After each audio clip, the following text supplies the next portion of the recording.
Tu sais quel est ton problème, Léa? Tu crois que balancer de l'argent sur tout te rend importante. Mais tu n'es toujours qu'un fardeau inutile qui ne peut même pas garder un homme. Je fixais l'écran de mon téléphone, la voix de mon père résonnant dans la vidéo que mon oncle m'avait envoyée par erreur. Ces mots m'ont frappé plus fort que n'importe quelle gifle. J'étais assise dans mon petit appartement à Portland, Oregon, entouré de la preuve de mon budget soigneusement établi, des meubles d'occasion, des produits d'épicerie de marque générique, rien d'extravagant. Et pourtant, depuis 4 ans, je payais l'hypothèque de mon père chaque mois sans faute. Je m'appelle Léa, et j'ai 32 ans. Je travaille comme coordinatrice logistique pour une entreprise de transport de taille moyenne, gagnant un salaire décent, mais rien de spectaculaire. J'avais toujours été la personne responsable de la famille, celle qui était présente quand les choses se compliquaient, celle qui ne demandait jamais rien en retour. Mon père nous avait élevés, mon frère aîné, Kenneth, et moi, tout seul après la mort de ma mère quand j'avais 7 ans. Il avait travaillé sur des chantiers de construction toute sa vie, et lorsqu'il a pris sa retraite il y a 5 ans, ses économies étaient inexistantes. La vidéo était arrivée à 21h un mardi. Mon oncle Gérald, le jeune frère de mon père, avait l'intention de l'envoyer à quelqu'un d'autre dans la famille. Au lieu de cela, elle est arrivée dans mes messages avec un simple texte, « Je pensais que tu aimerais voir ça du dîner de dimanche. » J'ai appuyé à nouveau sur lecture, devant m'assurer que j'avais bien entendu. La caméra était tremblante, clairement filmée sur le téléphone de quelqu'un lors d'une réunion de famille à laquelle je n'avais pas été invité. Mon père était assis en bout de table, une bière à la main, l'air détendu et confortable. Mon frère, Kenneth, était à côté de lui, riant de quelque chose. Tante Patricia, oncle Gérald, et quelques cousins remplissaient les autres chaises. Léa a été très généreuse avec l'argent de cette hypothèque. La voix d'oncle Gérald venait de derrière la caméra. Tu as élevé une bonne fille, Franck. Mon père renifla. Généreuse? Elle me doit ça. Je lui ai offert un toit pendant 18 ans. Ce n'est que le remboursement de ce qu'elle m'a pris. De plus, elle n'a rien d'autre à faire. Pas de mari, pas d'enfant. Autant qu'elle se rende utile comme notre vache à lait. La table éclata de rire. Mon frère, Kenneth, ajouta, elle a toujours été comme ça, désespérée de prouver qu'elle compte. C'est un peu triste, honnêtement. Ma tante Patricia intervint. Au moins, elle sert à quelque chose. C'est mieux que d'être complètement inutile. J'ai arrêté la vidéo. Mes mains tremblaient. L'appartement me semblait trop petit, soudainement, les murs se refermant sur moi. J'envoyais à mon père $2000 chaque mois depuis 4 ans. Cela faisait $96 000, près de $100 000 à un homme qui me voyait comme un simple distributeur automatique de billets. Le pire n'était même pas les mots. C'était le côté désinvolte de tout cela. Ils étaient assis autour d'une table à manger de la nourriture probablement payée avec mon argent, se moquant de mon état pathétique. Et je ne savais même pas qu'ils se réunissaient. Personne ne m'avait invité. Personne n'avait pensé à m'inclure dans ces dîners de famille où j'étais apparemment le divertissement. J'ai regardé autour de mon appartement, le canapé que j'avais acheté dans une friperie, la table basse que j'avais assemblée moi-même à partir de meubles discount, les rideaux que j'avais cousus à partir de tissus en solde parce que je n'avais pas les moyens d'acheter quelque chose de mieux, tout cela parce que j'avais fait passer mon père en premier, en veillant à ce que son hypothèque soit payée, en veillant à ce qu'il puisse garder la maison dans laquelle il vivait depuis 30 ans. Mon téléphone vibra. Un autre message d'oncle Gérald, désolé, ce n'était pas censé être envoyé. Oublions ça. Oubliez ça. Comme si je pouvais ne pas avoir entendu mon propre père me traiter d'inutile. Comme si je pouvais ne pas avoir vu toute ma famille rire à mes dépens. Je suis restée assise là pendant un long moment. La vidéo était en pause sur le visage souriant de mon père. Une partie de moi voulait l'appeler immédiatement pour crier et exiger une explication. Mais une autre partie de moi, celle qui avait appris à être prudente et calculatrice après des années passées à être ignorée, m'a dit d'attendre. Le prochain paiement hypothécaire était dû dans 2 semaines. Je n'ai pas dormi cette nuit-là. Je suis resté allongé dans mon lit, repassant la vidéo en boucle, mémorisant chaque mot, chaque rire, chaque regard méprisant. Au moment où le soleil s'est levé, je l'avais regardé 17 fois. Ma relation avec mon père n'avait jamais été chaleureuse. Après la mort de ma mère, il s'était plongé dans le travail, nous laissant, Kenneth et moi, nous débrouiller seuls la plupart du temps. Kenneth, étant de 3 ans mon aîné, avait assumé un rôle protecteur qui s'était rapidement transformé en autre chose. Il est devenu l'enfant chéri, le fils qui ne pouvait pas mal faire, tandis que je suis devenu la fille qui était toujours dans le chemin. Je me souviens d'avoir eu 10 ans, d'avoir essayé de montrer à mon père un dessin que j'avais fait à l'école. Il y avait à peine jeté un coup d'œil avant de me le rendre. C'est bien, Léa. Va jouer dehors. J'essaie de regarder le match. Kenneth avait ri. Personne ne se soucie de tes dessins stupides. C'est devenu la norme. Kenneth me rabaissait, et mon père l'ignorait ou s'y joignait. Lorsque j'ai été inscrite au tableau d'honneur au lycée, mon père a dit, bien. Au moins, tu n'es pas complètement inutile. Lorsque Kenneth a à peine obtenu son diplôme, mon père a organisé une fête et lui a acheté une voiture. J'étais parti à l'université avec une bourse partielle, travaillant 2 emplois pour couvrir le reste. Mon père n'a jamais proposé d'aider. Tu es intelligente, avait-il dit. Débrouille-toi. Je me suis débrouillé. J'ai obtenu un diplôme en gestion de la chaîne d'approvisionnement et j'ai trouvé un emploi raisonnablement bien rémunéré. J'ai déménagé à Portland pour le travail, mettant de la distance entre moi et la famille qui ne m'avait jamais tout à fait semblé la mienne. Mais j'appelais toujours chaque semaine. J'envoyais toujours des cartes d'anniversaire. Je me présentais toujours pour Noël, même si je me sentais souvent invisible. Il y a 4 ans, mon père m'a appelé. C'était inhabituel. Il n'appelait jamais à moins d'avoir besoin de quelque chose. Sa voix était rauque, légèrement embarrassée. Léa, je dois te parler de quelque chose. Il expliqua que sa retraite ne couvrait pas ses dépenses. L'hypothèque sur sa maison absorbait la majeure partie de son revenu mensuel, et il commençait à prendre du retard. La banque avait envoyé des avertissements. Il pourrait perdre la maison. Je ne peux pas demander à Kenneth, avait-il dit. Il a sa propre famille à s'occuper. Sa femme, Jessica, vient d'avoir le bébé, et l'argent est serré. J'avais ressenti un frisson dans ma poitrine, pas tout à fait de l'espoir, mais pas loin. Il me demandait de l'aide. Il avait besoin de moi. Quel est le montant de l'hypothèque, avais-je demandé. $2000 par mois. C'était une part importante de mon revenu, mais je pouvais y arriver. Je devrais réduire mes dépenses, vivre plus frugalement, mais je pouvais le faire. Je vais t'aider, avais-je dit. Je vais envoyer l'argent chaque mois. Il y avait eu une pause alors. Vraiment? Tu ferais ça?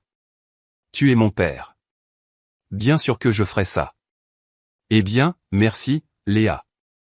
J'apprécie. C'était il y a 4 ans. Depuis lors, j'ai fidèlement envoyé $2000 le premier de chaque mois. Mon père me remerciait rarement. Parfois, il accusait réception du virement par un bref message, reçu. D'autres fois, rien du tout. Je m'étais persuadé que cela n'avait pas d'importance. J'aidais. J'étais une bonne fille. Peut-être que cela finirait par lui faire voir ma valeur. Maintenant, assise dans mon appartement avec cette vidéo gravée dans mon esprit, j'ai réalisé à quel point j'avais été stupide. Il ne voyait pas ma valeur. Il voyait une source d'argent pratique, une vache à lait, un fardeau inutile qui était au moins bon à quelque chose. J'ai ouvert l'application de ma banque et j'ai consulté l'historique de mes virements, chaque mois, comme sur des roulettes. $2000. $96 000 au total. J'ai pensé à ce que j'aurais pu faire avec cet argent. J'aurais pu acheter une voiture. J'aurais pu déménager dans un meilleur appartement. J'aurais pu voyager, économiser pour une maison à moi, investir dans mon avenir. Au lieu de cela, j'avais tout versé dans une maison dont je n'hériterais jamais pour un homme qui se moquait de moi dans mon dos. Mon téléphone a sonné. C'était mon père. J'ai regardé l'écran, observant son nom clignoter. Je n'ai pas répondu. Il n'a pas laissé de message vocal. 20 minutes plus tard, Kenneth a appelé. Je n'ai pas répondu non plus. Puis un SMS de mon père, Gérald m'a parlé de la vidéo. C'était juste une blague de famille. Ne sois pas si sensible. Ne pas être si sensible.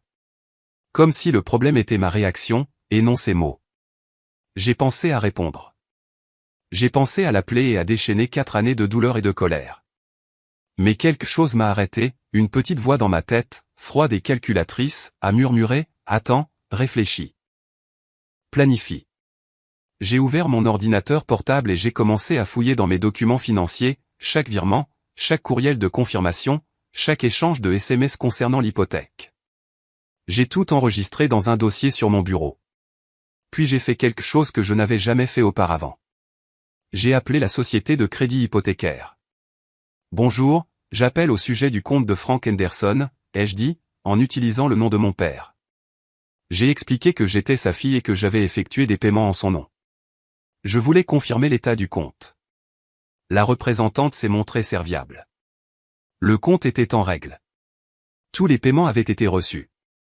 En fait, selon leur dossier, l'hypothèque serait entièrement remboursée dans seulement 6 mois.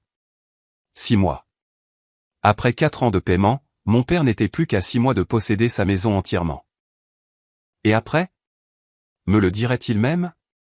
Me laisserait-il simplement continuer à envoyer de l'argent, l'empochant pour lui-même? J'ai remercié la représentante et j'ai raccroché. Mes mains étaient stables maintenant. La douleur était toujours là, enfouie profondément. Mais en surface, je ressentais autre chose, quelque chose de plus aigu, quelque chose qui avait le goût de la détermination. Le prochain paiement était dû dans 12 jours. Les jours suivants se sont écoulés dans un étrange brouillard. Je suis allé au travail, j'ai coordonné des expéditions, j'ai répondu à des courriels, j'ai assisté à des réunions. En apparence, tout était normal. À l'intérieur, je construisais un plan. Mon père a appelé 2 fois de plus. Je n'ai pas répondu. Kenneth a envoyé plusieurs SMS, chacun plus agacé que le précédent, papa dit que tu l'ignores. Quel est ton problème, et tu vas vraiment te mettre en colère à cause d'une blague stupide, et enfin, tu es enfantine. Je n'ai pas répondu à ces messages non plus. Le jeudi, ma meilleure amie, Fiona, a appelé. Nous nous sommes rencontrés à l'université et sommes restés proches malgré le fait que nous vivions dans des villes différentes. Elle était l'une des rares personnes à connaître toute l'histoire de la dynamique de ma famille. Ça va, a-t-elle demandé. Tu as été silencieuse. Je lui ai parlé de la vidéo. Je lui ai fait écouter au téléphone. Il y a eu un long silence après la fin. Léa, a-t-elle finalement dit, sa voix serrée de colère. C'est horrible. Ces gens sont horribles. Je sais. Qu'est-ce que tu vas faire? Je vais arrêter de payer l'hypothèque. Bien. Tu aurais dû arrêter il y a des années. Mais je ne vais pas juste arrêter tranquillement. Je vais m'assurer que tout le monde sait exactement ce qui s'est passé. Fiona est restée silencieuse pendant un moment. Comment? J'ai expliqué mon plan, les reçus d'hypothèque, la vidéo, la documentation de chaque paiement que j'avais effectué. J'allais tout envoyer à chaque membre de ma famille élargie. Je voulais qu'ils voient la vérité, pas la version que mon père racontait lors des dîners du dimanche, mais les faits réels. Il va être furieux, a prévenu Fiona. Bien. Léa, je suis sérieuse. Il pourrait essayer de se venger. Toute ta famille pourrait se retourner contre toi. Ils l'ont déjà fait, ai-je dit doucement. Ils se retournent contre moi depuis toute ma vie. Je ne l'ai juste pas réalisé jusqu'à maintenant. Elle a soupiré. D'accord, si tu es sûr de ça, je suis derrière toi. Qu'est-ce que tu attends de moi? Juste être là quand les retombées se produiront. J'aurai toujours besoin de quelqu'un à qui parler. Après avoir raccroché, j'ai passé la soirée à tout compiler. J'ai sorti tous les relevés bancaires montrant les virements. J'ai téléchargé tous les courriels de confirmation. J'ai pris des captures d'écran des conversations SMS avec mon père au sujet des paiements. J'ai tout organisé chronologiquement, créant une chronologie claire qui montrait exactement combien j'avais donné et depuis combien de temps je le faisais. Puis j'ai fait des copies de la vidéo que mon oncle m'avait envoyée, en l'enregistrant sur plusieurs disques durs pour m'assurer de ne pas la perdre.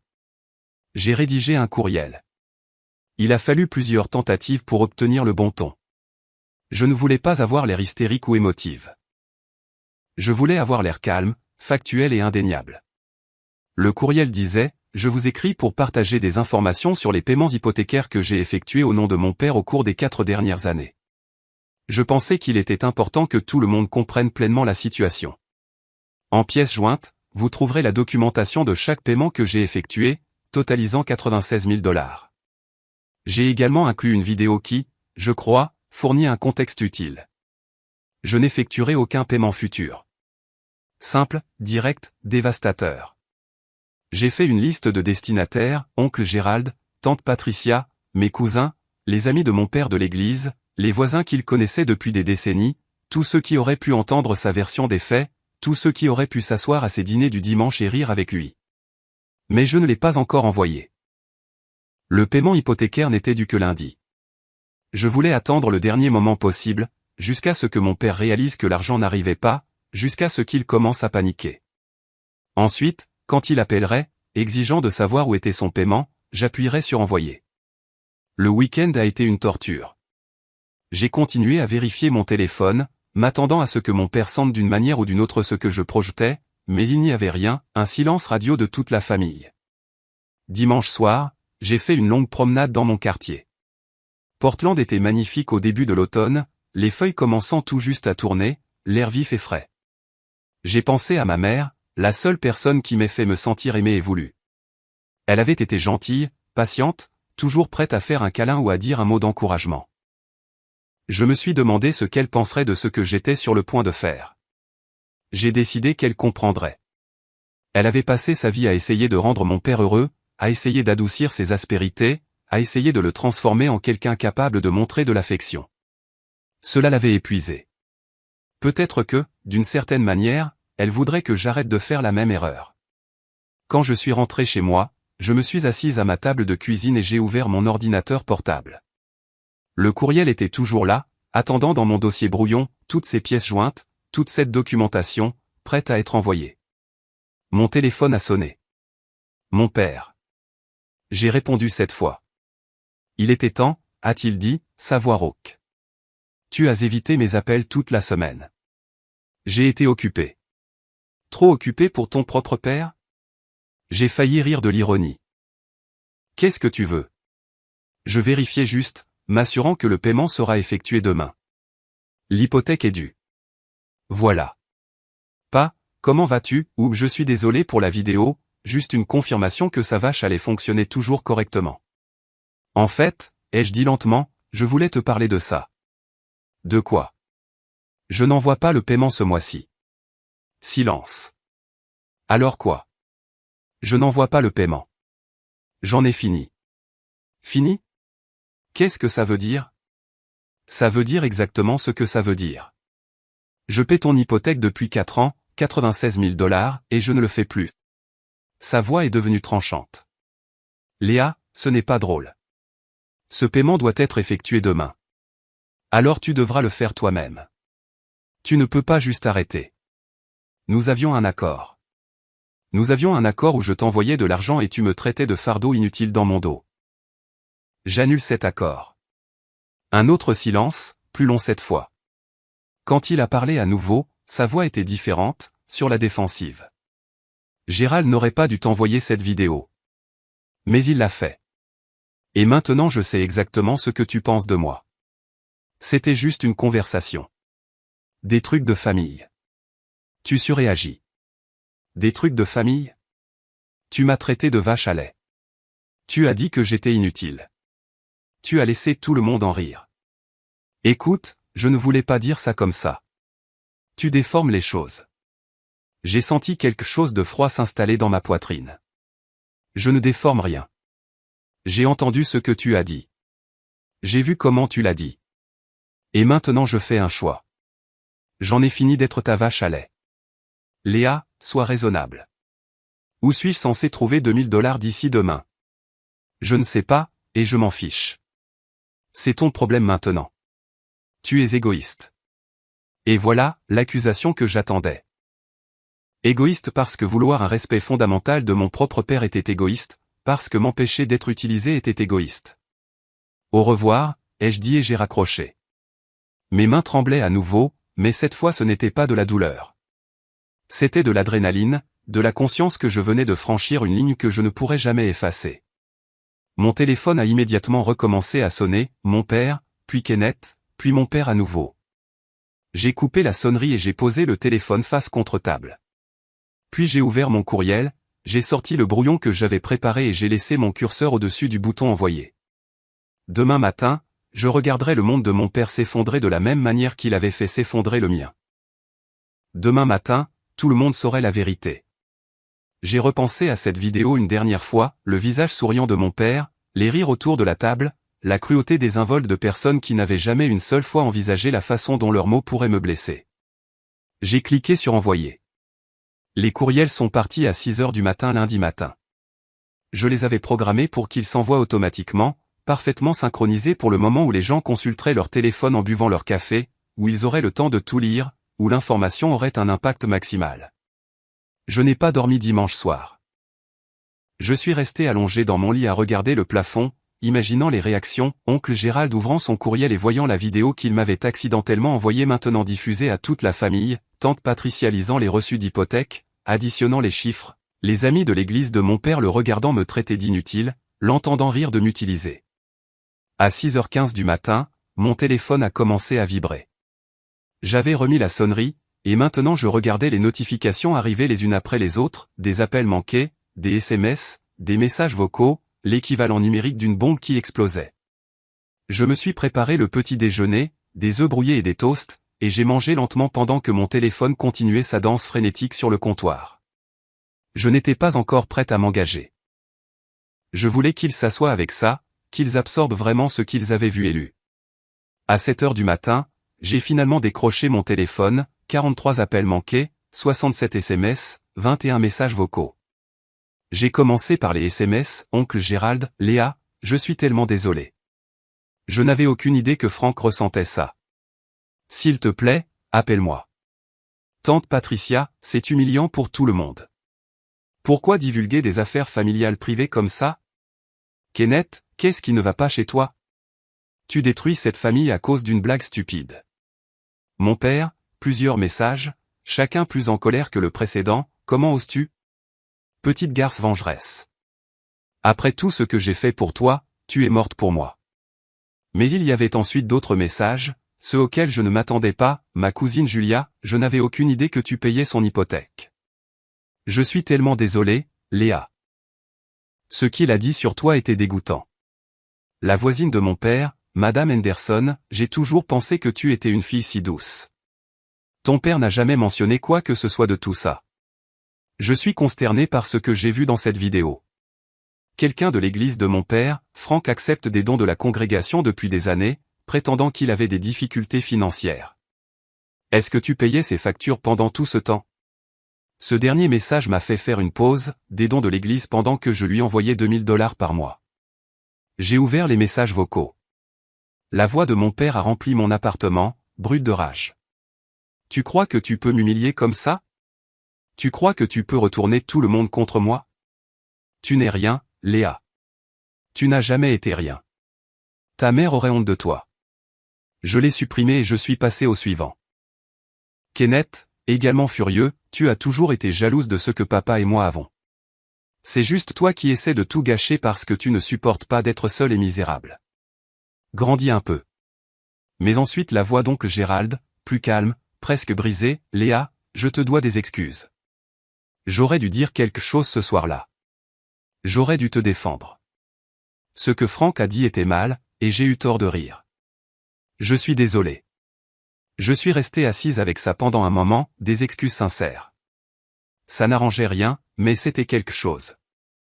J'ai décidé de vérifier les médias sociaux. C'était une erreur. Mon père avait publié sur Facebook, quand ton propre enfant te trahit et répand des mensonges pour détruire ta réputation, tu réalises que tu as élevé un monstre. J'ai tout donné à Léa, et c'est ainsi qu'elle me remercie. Je prie pour être guidé. Les commentaires étaient partagés. La moitié le soutenait, des gens qui ne connaissaient pas toute l'histoire, disant des choses comme « la famille doit rester unie » et « les enfants d'aujourd'hui n'ont aucun respect ». Mais l'autre moitié avait clairement reçu mon courriel « Franck, j'ai vu la vidéo. Ce n'était pas des mensonges. Tu as traité ta fille de vache à lait pendant qu'elle payait tes factures. Comment est-ce qu'elle est le monstre? Je n'arrive pas à croire que tu aies accepté de l'argent de l'église pendant que ta fille te soutenait. » Kenneth avait publié aussi, certaines personnes feraient n'importe quoi pour attirer l'attention. Triste de voir ma sœur détruire notre famille parce qu'elle ne peut pas accepter une blague. J'ai fermé l'application. Mes mains étaient stables, mais mon cœur battait la chamade. C'était plus gros que je ne l'avais prévu. L'effet d'entraînement se propageait plus rapidement et plus largement que je ne l'avais imaginé. Mon téléphone professionnel a sonné, mon chef, Patricia. J'avais complètement oublié le travail dans le chaos de la matinée. Léa, ça va? Tu es généralement là à 7 heures. J'ai regardé l'horloge. 8h30 du matin. J'étais censé être au bureau il y a 1 heure. Je suis tellement désolé. J'ai eu une urgence familiale. Est-ce que je peux travailler de la maison aujourd'hui? Bien sûr. Tout va bien? Ça ira. Merci de ta compréhension. J'ai passé le reste de la matinée à répondre aux messages et à regarder les retombées se dérouler en ligne. D'autres proches ont donné leur avis. La réputation de mon père dans la communauté s'effondrait en temps réel. Les gens qui le connaissaient depuis des décennies remettaient en question tout ce qu'ils pensaient savoir de lui. Vers midi, mon téléphone a sonné avec un numéro inconnu. J'ai failli ne pas répondre, mais quelque chose m'a fait décrocher. Est-ce Léa? La voix d'une femme, professionnelle et nette. Oui. Qui est à l'appareil? Je m'appelle Catherine. Je suis la trésorière de l'église Saint-Michel, dont ton père est membre. J'appelle au sujet de certaines irrégularités financières que nous avons découvertes. Mon estomac s'est noué. Quelle sorte d'écart? Depuis 3 ans, votre père reçoit une aide mensuelle de la caisse de solidarité de notre église. Il a affirmé qu'il avait du mal à garder sa maison, qu'il n'avait aucun soutien familial, qu'il risquait de se retrouver à la rue. D'après les documents que vous avez envoyés ce matin, il semble que ces affirmations soient fausses. 3 ans d'aide alors que je lui envoyais $2000 chaque mois. Combien? Ai-je demandé doucement. Je ne suis pas autorisé à discuter des montants exacts, mais c'est significatif. Le conseil de l'église se réunit cet après-midi pour discuter de la question. J'ai pensé que vous devriez être au courant. Après qu'elle ait raccroché, je suis resté assise dans un silence stupéfait. Ce n'était pas suffisant qu'il m'ait utilisé. Il avait également escroqué son église, prenant de l'argent à des personnes qui voulaient vraiment aider, des personnes qui avaient probablement moins que lui. Mon téléphone a vibré.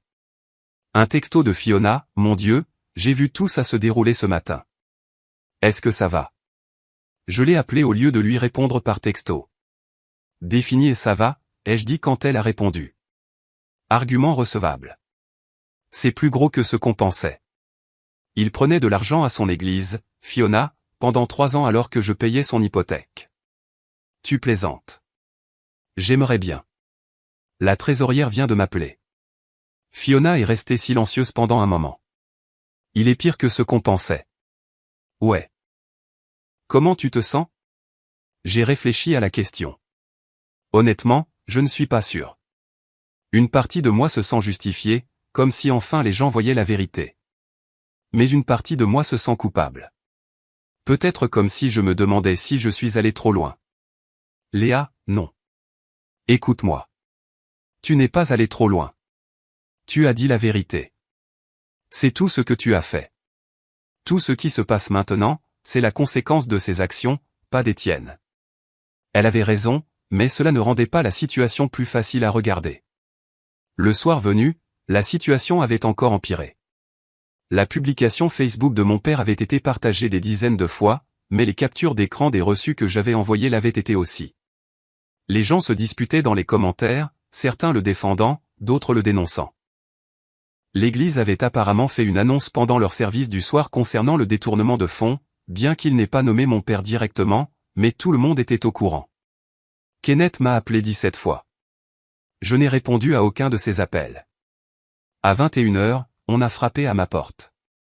J'ai regardé par le Judas et j'ai vu Kenneth se tenir là, le visage rouge de colère. Je n'ai pas ouvert la porte. Léa, je sais que tu es là, a-t-il crié. Ouvre la porte. Il faut qu'on parle.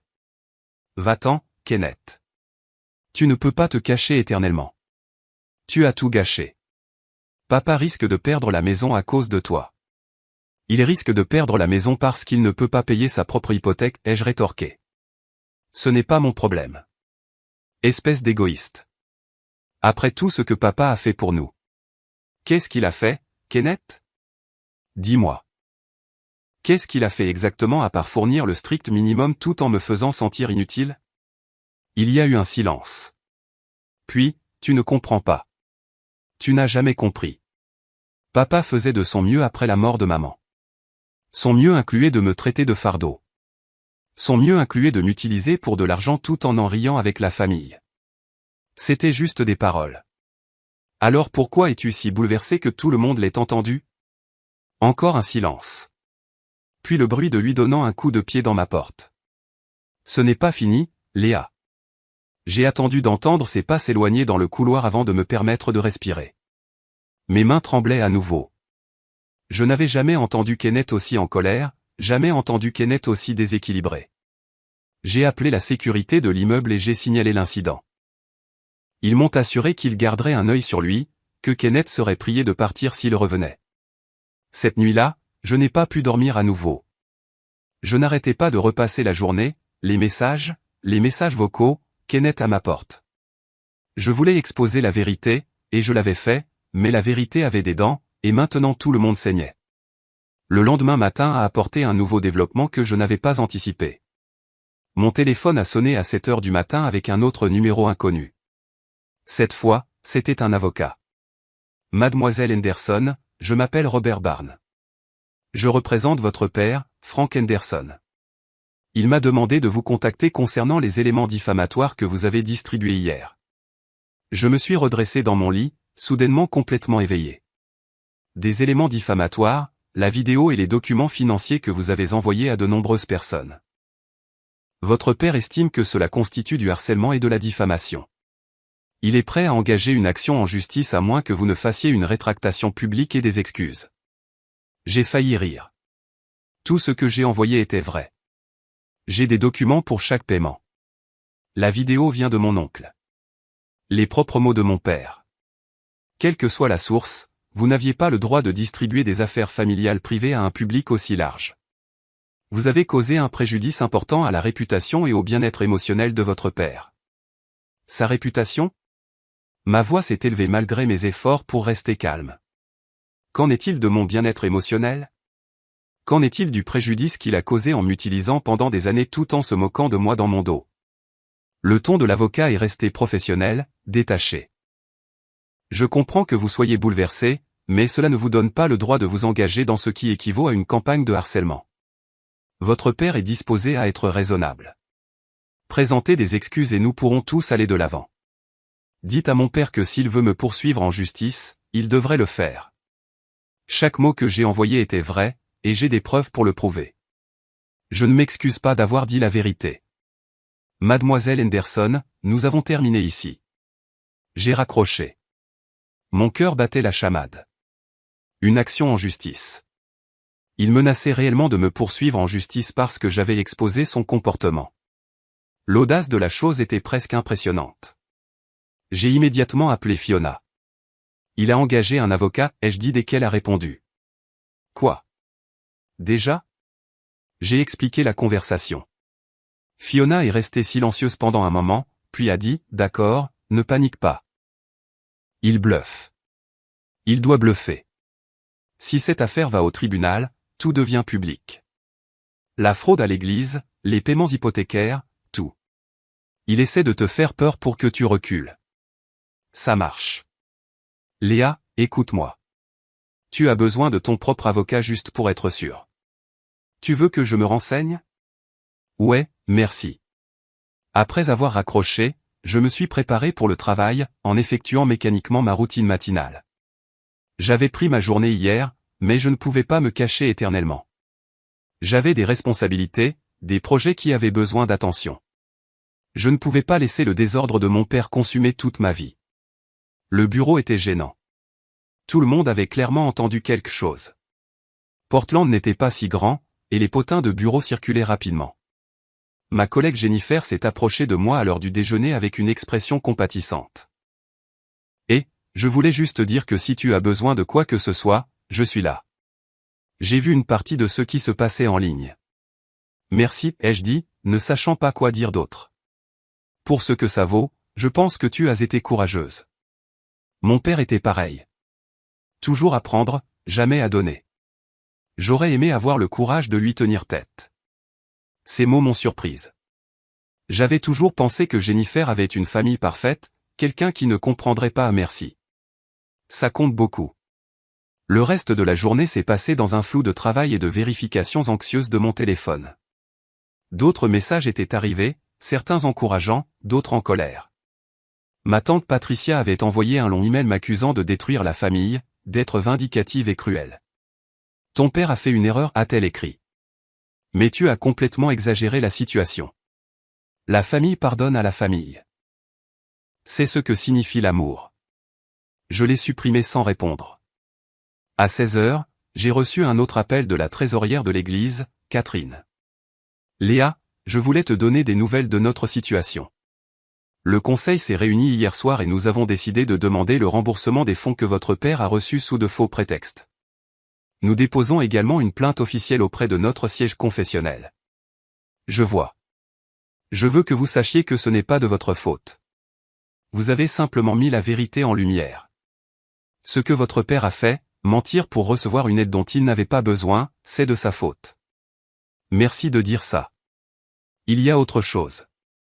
Plusieurs membres de l'Église ont exprimé leur intérêt à créer un fonds pour vous rembourser les paiements hypothécaires que vous avez effectués. Ils se sentent terriblement mal que vous ayez soutenu votre père alors qu'il prenait également à l'Église.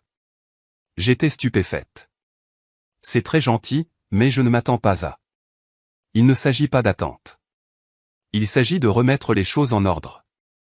Nous vous contacterons. Après avoir raccroché, je suis resté assise à mon bureau, submergée. Des personnes que je n'avais jamais rencontrées essayaient de m'aider. Des étrangers voyaient ma valeur plus clairement que ma propre famille ne l'avait jamais fait. Ce soir-là, j'ai rencontré l'avocate que Fiona m'avait recommandée. Elle s'appelait Grace, elle avait la cinquantaine, avec des yeux perçants et une attitude pragmatique. J'ai examiné les documents que vous m'avez envoyés, a-t-elle dit, en étalant des documents sur son bureau. Votre père n'a pas de dossier. Tout ce que vous avez distribué était factuel et documenté. La vérité est une défense absolue contre les allégations de diffamation. Donc je n'ai pas à m'inquiéter d'être poursuivi en justice? Oh, il pourrait essayer, mais il ne gagnera pas. En fait, s'il intente une action en justice, nous pouvons contre-attaquer pour litige frivole. Plus important encore, nous pouvons assigner des documents de son église pour documenter la fraude qu'il y a commise. Cela aiderait-il mon cas? Cela aiderait à établir un schéma de manipulation financière et de malhonnêteté. Cela entraînerait également probablement des accusations criminelles contre lui pour fraude caritative.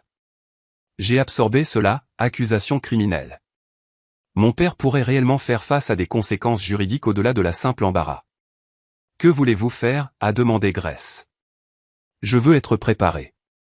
Je ne veux pas le poursuivre en justice. Je veux juste qu'il me laisse tranquille. Mais s'il s'en prend à moi, je veux être prête. Assez juste. Je vais préparer une réponse à son avocat, en indiquant clairement que nous sommes prêts à nous défendre vigoureusement et à contre-attaquer si nécessaire. Cela devrait le faire réfléchir à deux fois. En quittant son bureau, j'ai ressenti un étrange sentiment de clarté. J'avais réagi, répondu aux attaques, me défendant, mais maintenant je prenais le contrôle. J'établissais des limites et indiquais clairement que je ne me laisserais plus bousculer. Mon téléphone a sonné. Oncle Gérald. J'ai répondu. Bonjour, Léa. C'est moi. Tu as une minute? J'imagine. Je dois te dire quelque chose. Je pense à cette nuit-là, au dîner et à la vidéo. Je n'arrête pas de la revoir dans ma tête, et j'ai honte. Pas seulement de Franck, mais de moi-même. J'aurais dû dire quelque chose. J'aurais dû te défendre. Pourquoi ne l'as-tu pas fait? Il a soupiré lourdement. Honnêtement, parce qu'il est plus facile d'être d'accord avec Franck que de le contester. Il a toujours été le dominant dans la famille, et être en désaccord avec lui signifie devenir une cible. Mais c'est une excuse de lâche. Tu méritais mieux. Oui, je le méritais. J'ai appelé parce que je veux que tu saches que j'ai parlé à Patricia et à certains autres. Tout le monde n'est pas d'accord avec ce que Franck a fait. Certains d'entre nous commencent à réaliser à quel point tu as été maltraité au fil des ans. Vous commencez à le réaliser. Il a fallu une vidéo et 96 000 $ en reçu pour que vous le réalisiez. Tu as raison. Je suis désolé. Je sais que cela ne répare rien, mais je veux que tu saches que je suis là si tu as besoin de soutien et que je suis prêt à témoigner en ton nom si cette affaire va au tribunal. Je me suis légèrement adouci. Merci. Ça compte. Après avoir raccroché, j'ai réalisé à quel point j'étais épuisé. Il s'était écoulé moins de 48 heures depuis que j'avais envoyé ces emails, et tout mon monde avait été bouleversé. Mais sous l'épuisement se cachait autre chose, un sentiment de pouvoir croissant. J'avais eu peur de la colère de mon père toute ma vie, peur de le décevoir, peur de perdre les maigres bribes d'approbation qu'il pouvait m'accorder. Mais maintenant, n'ayant plus rien à perdre, je me sentais libre. Cette nuit-là, j'ai fait quelque chose que je n'avais pas fait depuis des années. J'ai regardé de vieux albums de photos, des photos de mon enfance avant la mort de ma mère. Me voici à 6 ans, souriant avec des dents de devant manquantes. Il y a ma mère, ses bras autour de moi, son sourire chaleureux et réel. Il y a une photo de mon père, plus jeune et moins amer, me tenant sur ses épaules dans un parc. Quand est-ce que ça a changé? Quand a-t-il cessé de me voir comme une personne et a-t-il commencé à me voir comme un fardeau? Peut-être que cela n'avait pas d'importance. Peut-être que le pourquoi n'était pas aussi important que le quoi, ce qu'il avait fait, ce qu'il avait dit, ce que je faisais maintenant. J'ai fermé l'album et je suis allé me coucher, me sentant enfin comme si je pouvais réellement dormir. Le mercredi matin a apporté la nouvelle que j'avais à la fois anticipée et redoutée. Kenneth s'est présenté à mon lieu de travail. J'étais au milieu d'une réunion de logistique lorsque Jennifer a frappé à la porte de la salle de conférence. « Léa, je suis désolé d'interrompre, mais il y a quelqu'un qui veut vous voir. Il dit que c'est votre frère. » Mon estomac s'est noué. « Dis-lui que je suis occupé. » J'ai essayé. Il refuse de partir. Il commence à parler fort dans le hall. Je me suis excusé auprès des participants à la réunion et je suis allé au bureau d'accueil. Kenneth était là, le visage rouge, la posture agressive. 2 agents de sécurité se tenaient à proximité, clairement prêts à intervenir si nécessaire. « Kenneth, tu dois partir » ai-je dit, en gardant une voix neutre et professionnelle. « Pas avant qu'on ait parlé. Tu as fait assez de dégâts. Il est temps de réparer ça. » Il n'y a rien à réparer. J'ai dit la vérité, c'est tout. La vérité? Sa voix s'est élevée. Tu as humilié notre père. Tu as détruit sa réputation. L'Église l'a mis à la porte. Léa, tu comprends ça? Ils lui ont demandé d'arrêter d'assister au service. Il va dans cette église depuis 20 ans. C'est une conséquence de ses actions, pas des miennes. Il parle de suicide. Es-tu contente maintenant? C'est ce que tu voulais. Les mots m'ont frappé comme un coup physique, suicide. J'ai senti la couleur quitter mon visage. L'un des agents de sécurité a fait un pas en avant. Monsieur, je vais devoir vous demander de baisser le ton ou de quitter les lieux.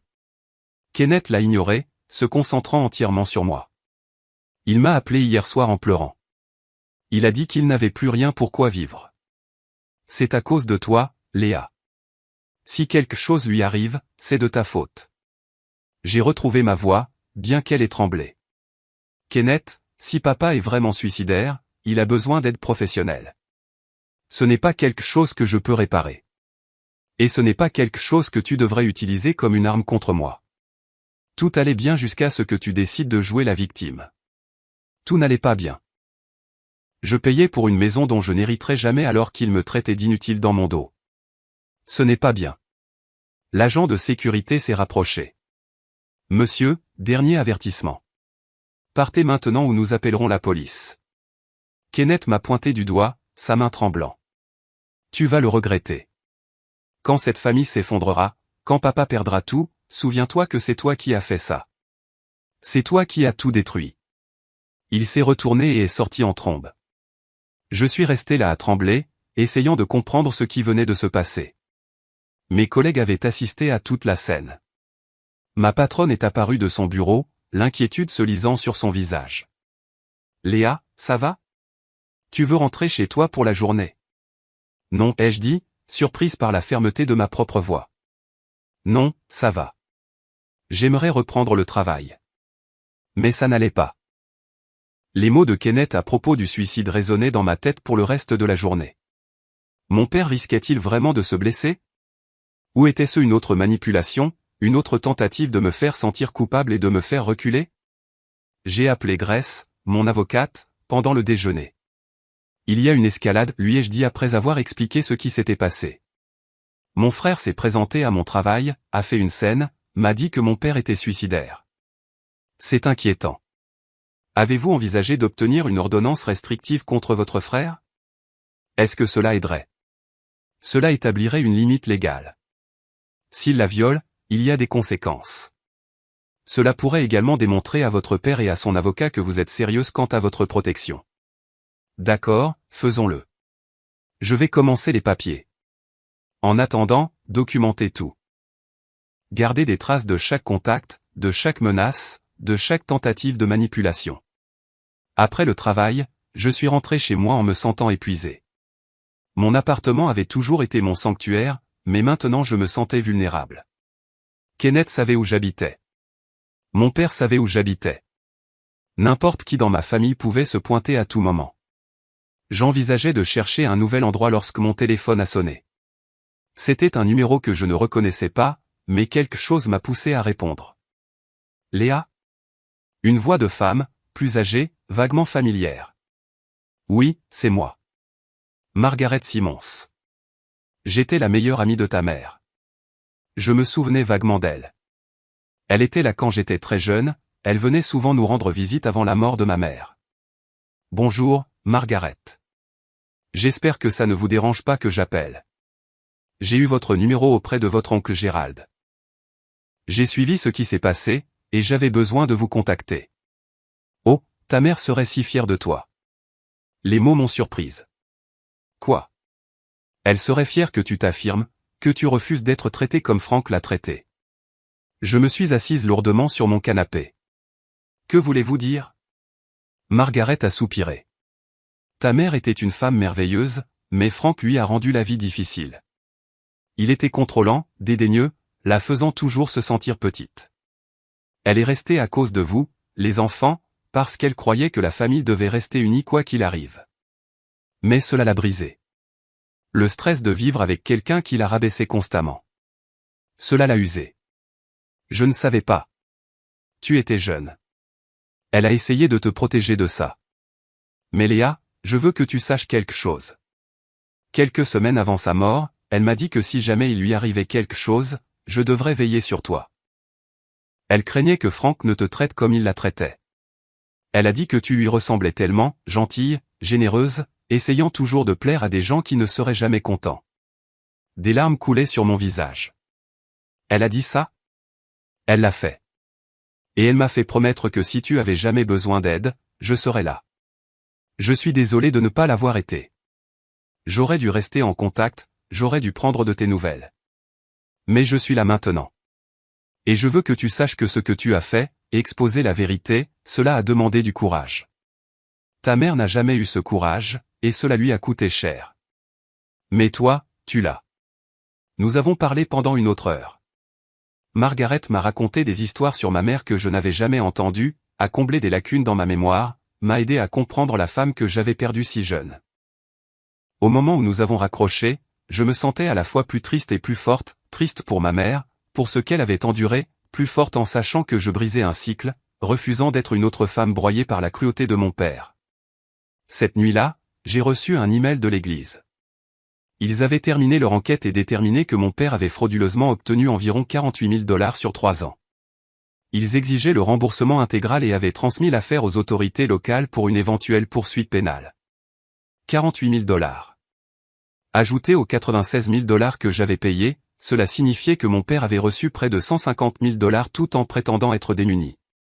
J'ai transmis l'email à Grace, à l'oncle Gérald, à tous ceux qui avaient reçu mon message d'origine. Si Kenneth voulait m'accuser de détruire la famille, très bien. Mais tout le monde devrait savoir exactement ce qu'il défendait. Les réponses sont arrivées rapidement, plus de soutien de la part de parents que je connaissais à peine, plus de condamnations de la part de ceux qui étaient fidèles à mon père. La famille se fracturait le long de lignes de faille dont je ne connaissais pas l'existence. Mais un message s'est démarqué. Il venait de ma cousine Julia, la fille de Patricia. Léa, est-ce qu'on peut se rencontrer? Il y a quelque chose que je dois te dire au sujet de ton père. Quelque chose qui s'est passé il y a des années que tu devrais savoir. J'ai regardé le message. Quelque chose qui s'est passé il y a des années. Que pourrait-il bien rester à découvrir? J'ai répondu, quand et où? Sa réponse a été immédiate. Demain, café sur la 3e rue, 10 h. J'ai accepté, puis je me suis assise et je me suis demandé quel nouvel enfer j'allais découvrir. Le comportement de mon père avait été suffisamment mauvais. Que pouvait-il y avoir d'autre? En me préparant à aller au lit, mon téléphone a vibré une fois de plus. Un texto d'un numéro inconnu. Tu as fait une grosse erreur. Ce n'est pas fini. J'ai regardé le message, sentant un frisson me parcourir l'échine. Venait-il de mon père, de Kenneth, de quelqu'un d'autre? Je l'ai transmis à Grace et à la police, l'ajoutant au dossier croissant de harcèlement.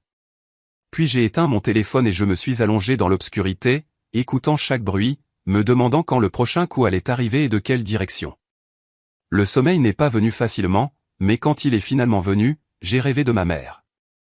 Elle se tenait dans un champ de fleurs, souriant, les bras ouverts.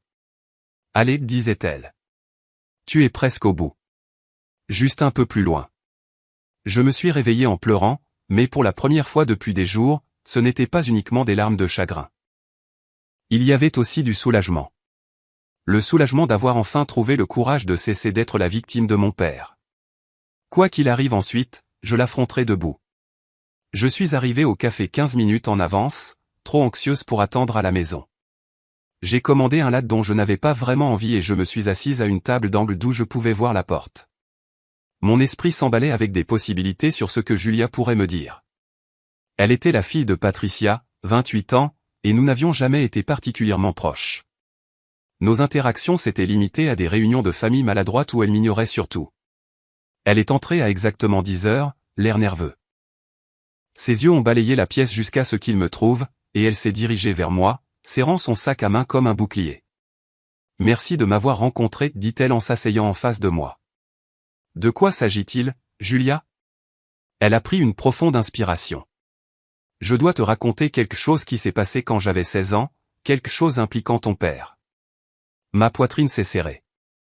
D'accord. Cet été-là, je suis resté avec ta famille pendant 2 semaines pendant que mes parents partaient en croisière. Tu étais parti à un programme d'été, donc il n'y avait que moi, ton père et Kenneth.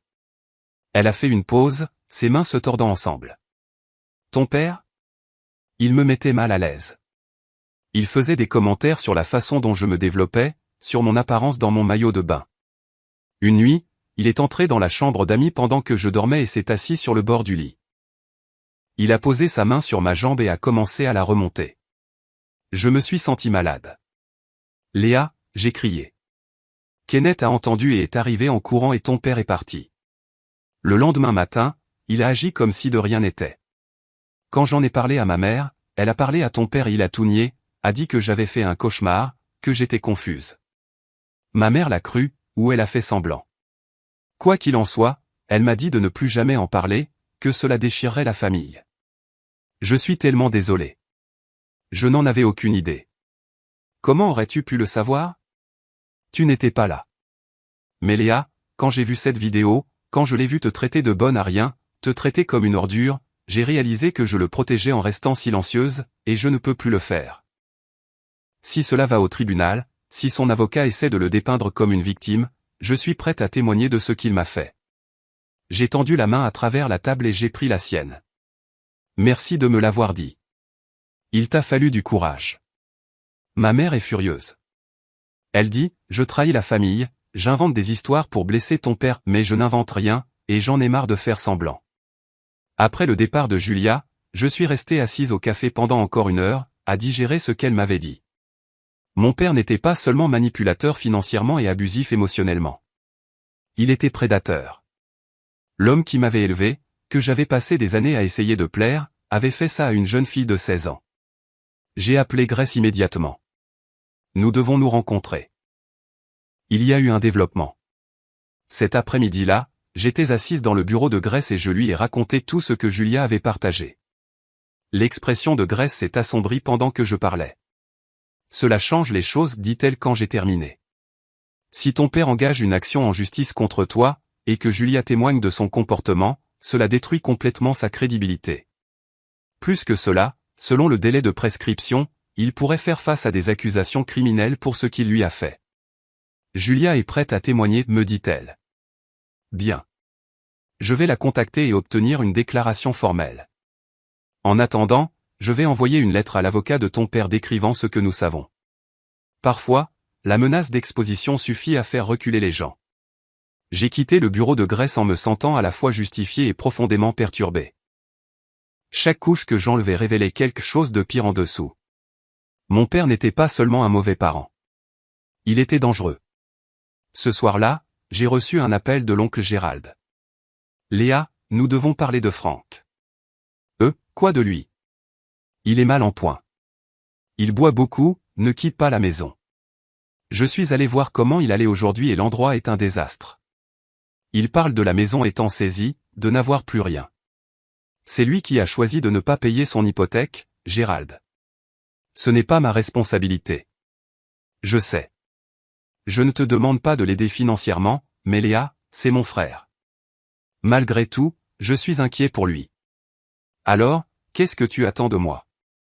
Je veux que tu saches que certains d'entre nous comprennent pourquoi tu as fait ce que tu as fait. Patricia ne comprend pas Kenneth non plus, mais moi oui.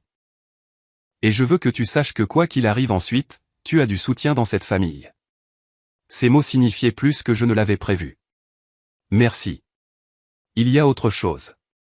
J'ai parlé à la société de prêt hypothécaire. Franck a environ 3 semaines avant qu'il ne commence la procédure de saisie. L'Église exige que son argent lui soit rendu. Son avocat l'a laissé tomber après avoir découvert la fraude à l'Église. Apparemment, représenter quelqu'un dans une affaire criminelle n'est pas ce pourquoi il avait signé. Franck est fondamentalement seul, et c'est de sa propre faute. 3 semaines, ai-je répété. Ouais, je ne sais pas ce qu'il va faire. J'ai proposé de l'aider à trouver une solution, mais il m'a juste crié dessus et m'a mis à la porte. Après avoir raccroché, j'ai digéré cette information. 3 semaines avant que mon père ne perde la maison dans laquelle il avait vécu pendant 30 ans, la maison que ma mère avait aimée, où elle avait planté des fleurs dans le jardin et accroché des photos sur les murs, la maison que j'avais payée pendant que mon père se moquait de moi. Une partie de moi se sentait coupable, mais une plus grande partie ne ressentait rien du tout. Il avait fait ses choix.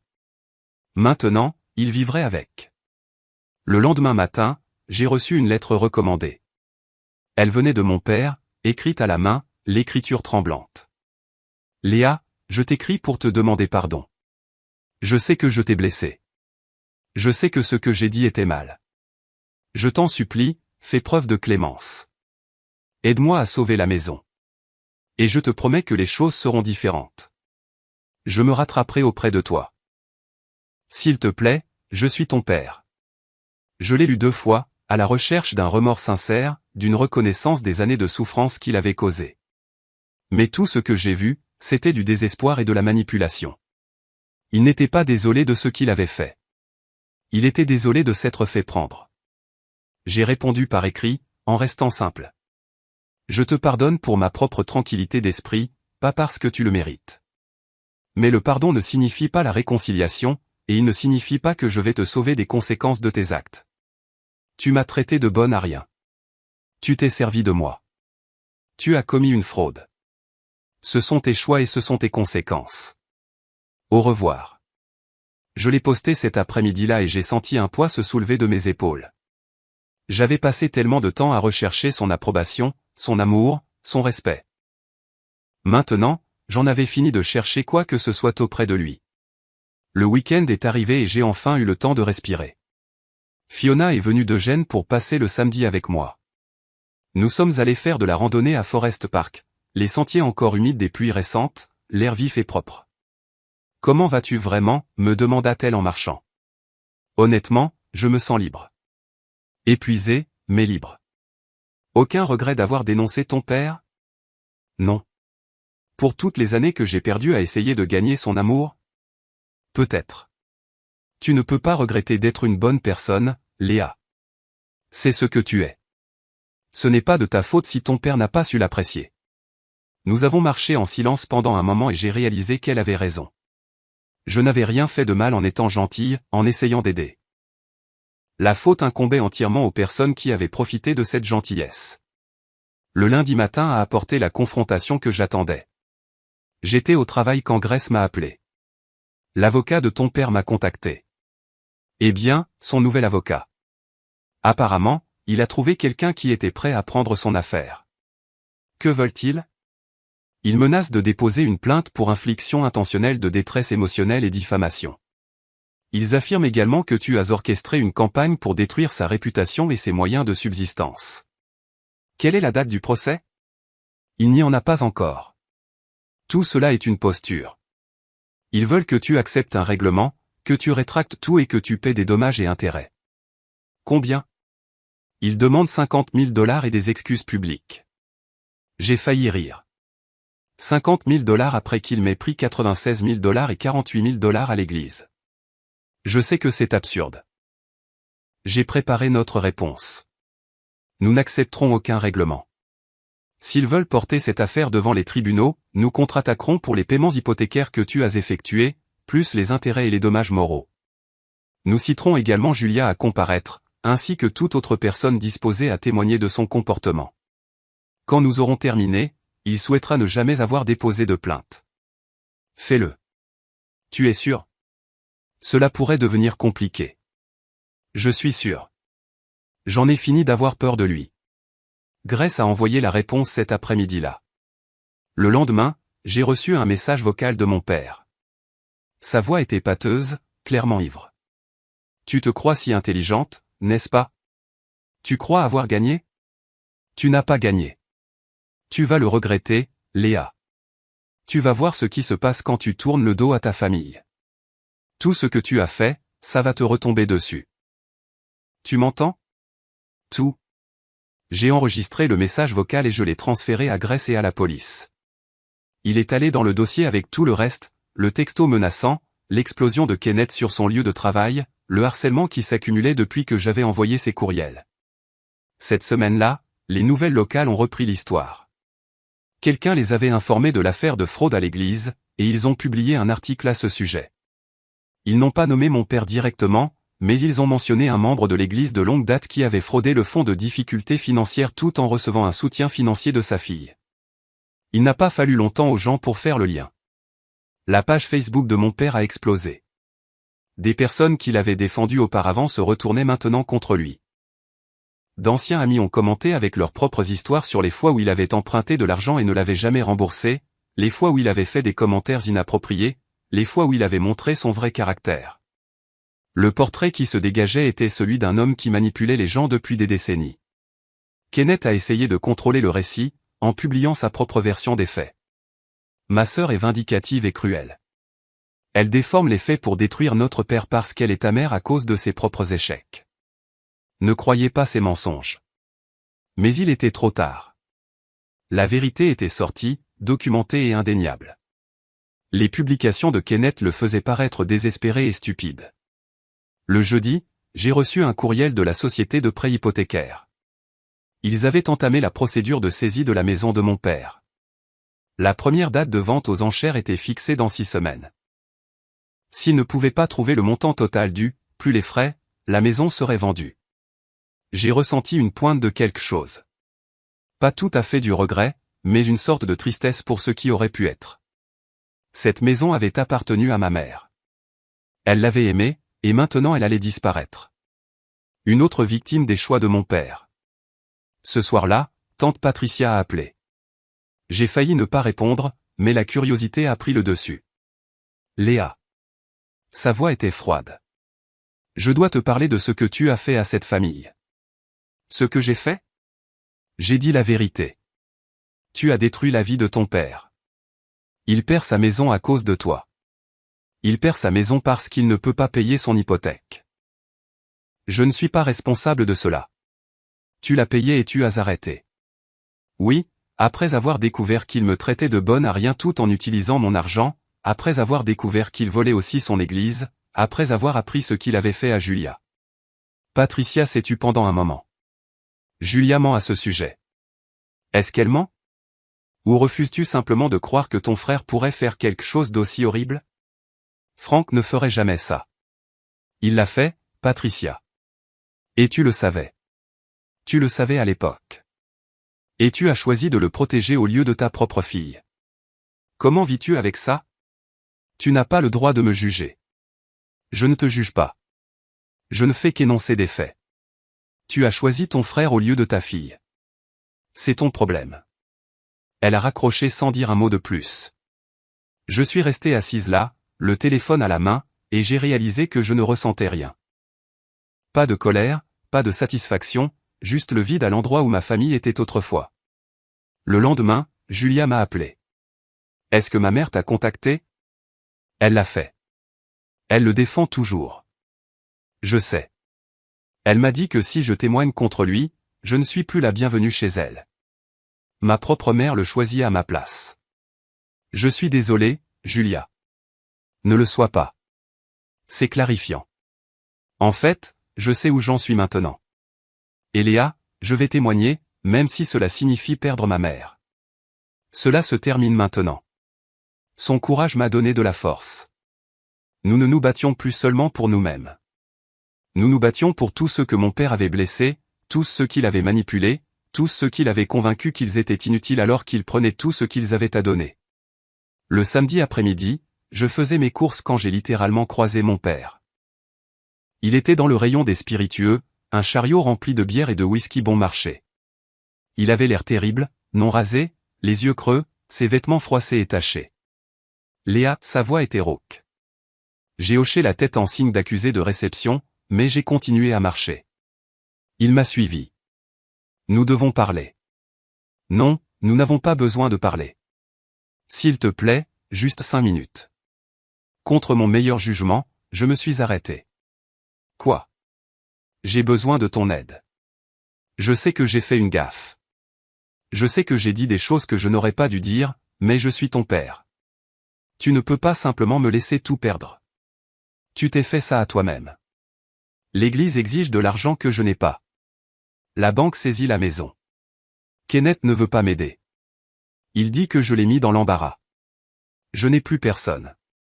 Tu m'as eu pendant des années. Tu m'as eu et tu l'as gaspillé. J'ai fait une erreur. Non, papa. Une erreur, c'est blesser quelqu'un accidentellement. Ce que tu as fait était délibéré. Tu t'es servi de moi. Tu t'es moqué de moi. Tu as volé des gens qui te faisaient confiance. Ce ne sont pas des erreurs. Ce sont des choix. Son visage est devenu rouge de colère. Après tout ce que j'ai fait pour toi, qu'as-tu fait? Tu m'as fourni de la nourriture et un abri, le strict minimum requis par la loi. Tu ne m'as jamais aimé. Tu ne m'as jamais respecté. Tu m'as fait me sentir inutile toute ma vie.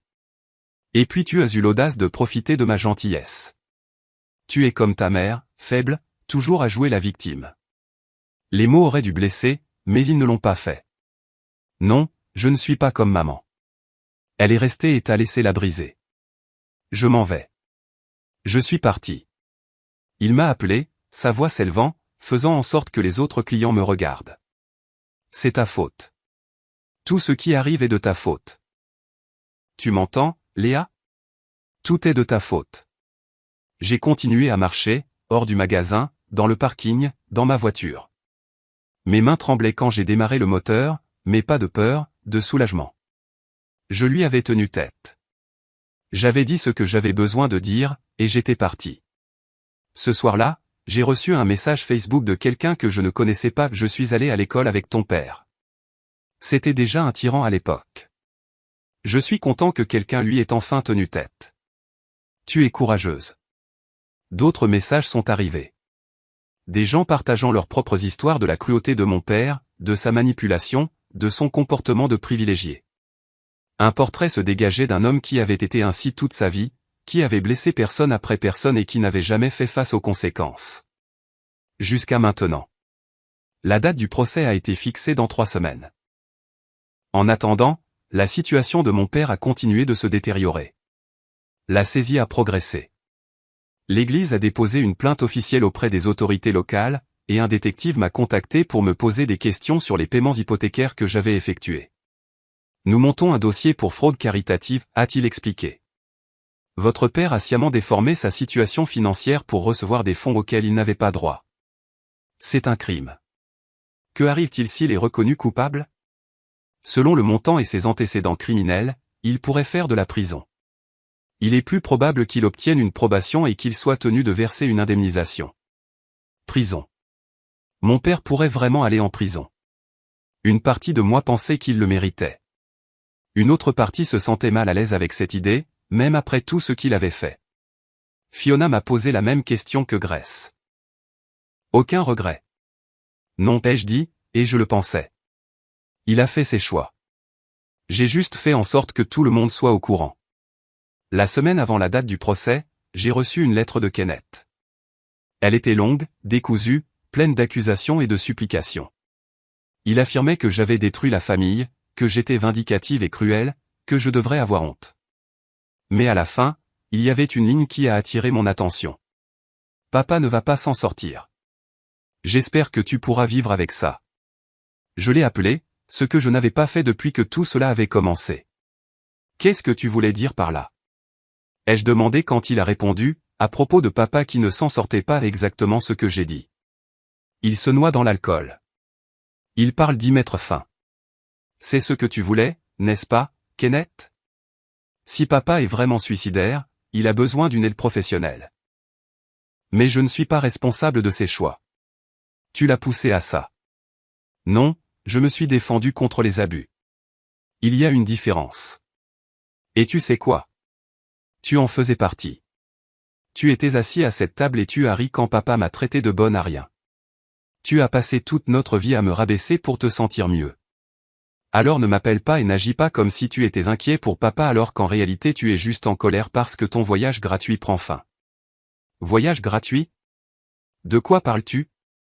Tu pensais que je ne le savais pas? Papa m'a dit il y a des années qu'il t'avait aidé avec ton acompte, qu'il a complété tes revenus. D'où crois-tu que cet argent venait, Kenneth? Pendant que je payais son hypothèque, il te donnait mon argent. Silence. Tu ne savais pas? Ai-je dit, comprenant. Il ne te l'a jamais dit. C'est. Je ne lui ai pas demandé de le faire. Peu importe. Le fait est que tu as profité de ma générosité tout en te moquant de moi. Tu es aussi coupable que lui. J'ai raccroché avant qu'il ne puisse répondre. La date du procès est arrivée. Je me suis habillé avec soin, de manière professionnelle. Grace m'a rencontré devant le palais de justice avec Julia, qui avait accepté d'être là au cas où son témoignage serait nécessaire. L'avocat de ton père a appelé ce matin, a dit Grace. Ils veulent trouver un règlement. Quelles sont les conditions? Ils ont abandonné la poursuite entièrement. Tu ne poursuis pas le remboursement des fonds hypothécaires.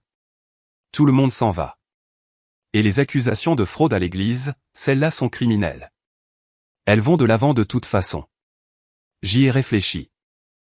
Je pouvais mettre fin à tout cela ici, m'en aller, commencer à reconstruire ma vie, ou je pouvais aller de l'avant, m'assurer que chaque détail était documenté dans les registres du tribunal, m'assurer que mon père assumait pleinement ses responsabilités. Que recommandes-tu? Ai-je demandé à Grace. Honnêtement, accepte le règlement. Tu as déjà gagné. Il perd sa maison, fait face à des accusations criminelles, et sa réputation est détruite. Poursuivre cela plus loin ne te coûte que du temps et de l'argent.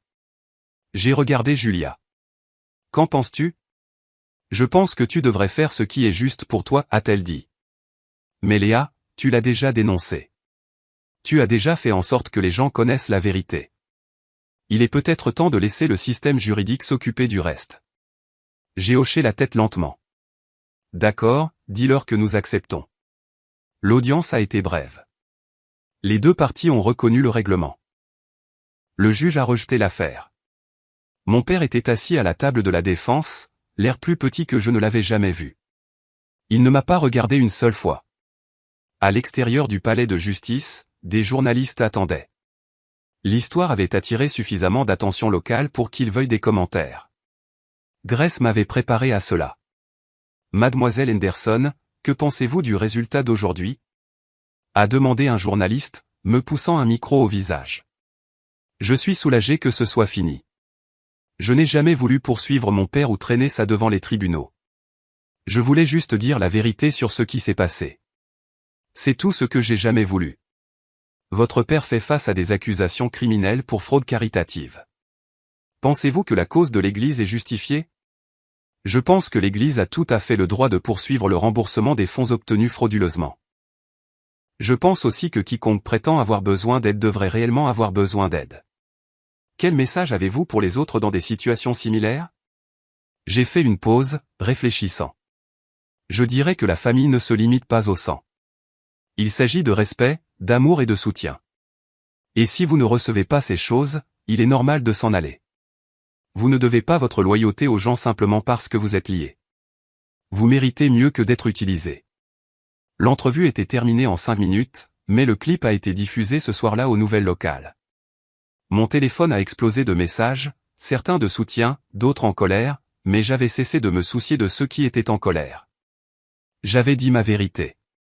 Les gens pouvaient l'accepter ou non. 2 semaines plus tard, la maison a été vendue aux enchères. L'oncle Gérald m'a appelé pour me le dire. Elle a été vendue pour plus que le solde hypothécaire. Franck recevra environ 30 000 $ après les frais et les remboursements. C'est quelque chose. Il déménage dans un parc de roulotte à la périphérie de la ville. Une chambre, plutôt délabrée.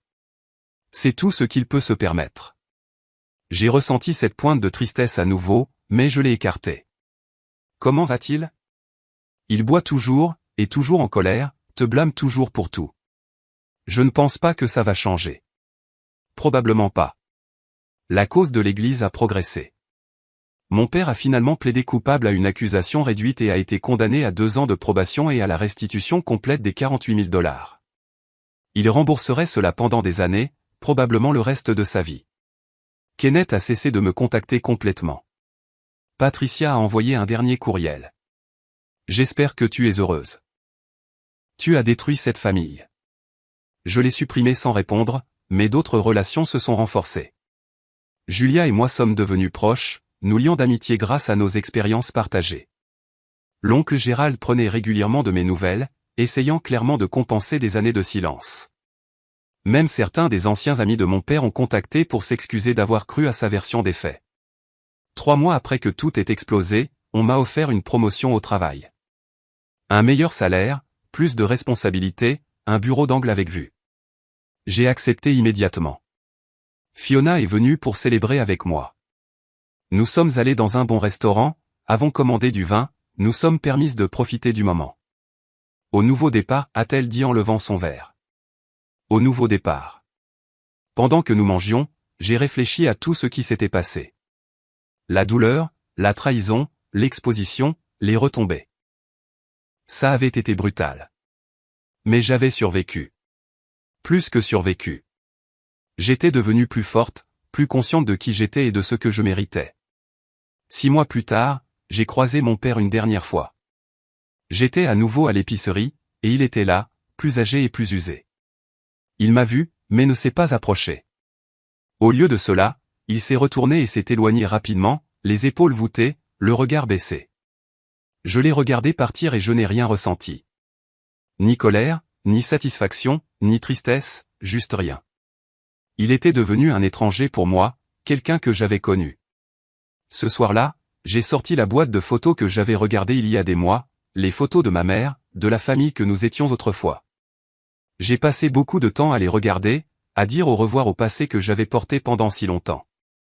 Puis j'ai rangé la boîte et j'ai sorti mon ordinateur portable. Je pensais à commencer un blog, à partager mon histoire, peut-être à aider les autres qui étaient confrontés à une dynamique familiale toxique. J'ai ouvert un document vierge et j'ai commencé à taper « Je m'appelle Léa, et je suis ici pour vous dire qu'il est normal de s'éloigner des gens qui vous blessent, même s'ils sont de la famille. » Mon père ne s'est jamais remis du scandale. Sa réputation dans la communauté a été détruite de façon permanente. Les gens qu'il appelait autrefois des amis ont cessé de lui parler. Son église, qu'il fréquentait depuis 20 ans, lui a interdit l'accès aux services. Il a passé sa probation à occuper des emplois au salaire minimum pour rembourser la restitution, vivant dans une roulotte délabrée, buvant tout le peu d'argent qui lui restait. Kenneth, furieux de perdre le soutien financier de notre père, a fini par couper les ponts avec lui, lui aussi. Le fils doré avait finalement vu la vérité sur l'homme qu'il avait défendu.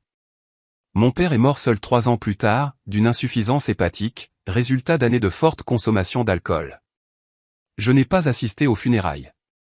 J'avais déjà dit mon au revoir. Quant à moi, j'ai construit une vie qui était tout à fait la mienne. J'ai déménagé dans un meilleur appartement avec vue sur la montagne. J'ai voyagé dans des endroits dont je n'avais fait que rêver.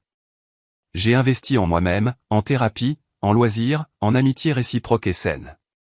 J'ai commencé ce blog, Et il a dépassé tout ce que j'avais imaginé, me reliant à des milliers de personnes qui avaient vécu des traumatismes familiaux similaires.